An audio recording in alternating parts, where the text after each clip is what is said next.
என் பெயர் பா. கவ்யாளி. நான் பெரம்பலூர் மாவட்டத்தில் உள்ள அரசு ஆதிசார உயர்நிலைப் பள்ளியில் 9ஆம் வகுப்பு படிக்கின்றேன்.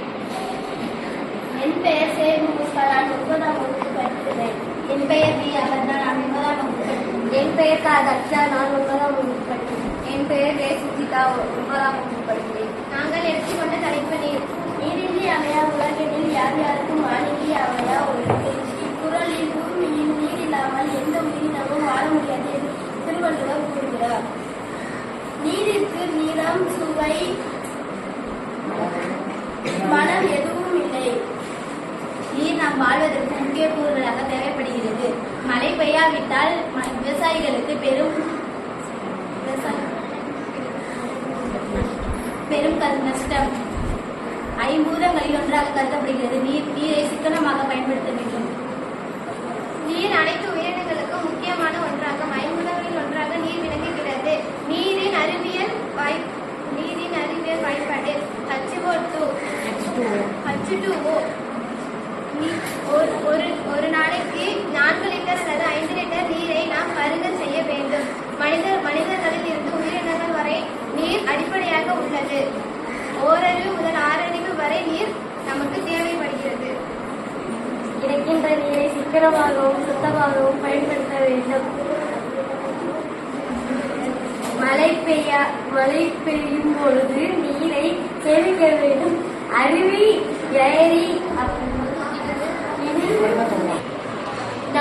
நம் புவி 3 பகுதி நீராலும் 1 பகுதி நிலத்தாலும் சூழ்ந்துள்ளவை.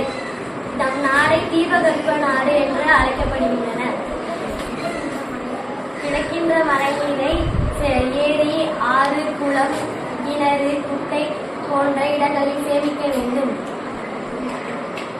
மனிதர்களுக்கு முக்கியமான நீர். விலங்குகளும் நீர்களும் வாழ்வதற்கு தேவையான நீர் அடிப்படையாக தேவைப்படுகிறது. ஏரிகள், குளங்கள், குளம், ஆறு, கிணறு மற்ற இடங்களில் கிடைக்கப்படும் நீரை சேகரிக்க வேண்டும். பூமியில் 71% நீரும் 29% நிலமும் உள்ளது. 3% நன்னீர் கிடைக்கிறது. விண்ணின்றி வைக்கும் விதிநீர் மேலுறக்கும் உள்ளின்றி உதவும் பரிசு. மழை பெய்யாவிட்டால் ஒரு சிறு குடி பசு பிள்ளை கூட காண முடியாது. நிலத்தடியிலிருந்து நமக்கு 1% தண்ணி கிடைக்கிறது. இயற்கையினால் 1% நமக்கு தண்ணி கிடைக்கிறது. நிலத்தடி மழை நீரினால் 1% நமக்கு தண்ணி கிடைக்கிறதா, அதனால 3% நன்னீர் நமக்கு கிடைக்கிறது. புவி அதிக உப்பு நீரால் சூழப்பட்டுள்ளது.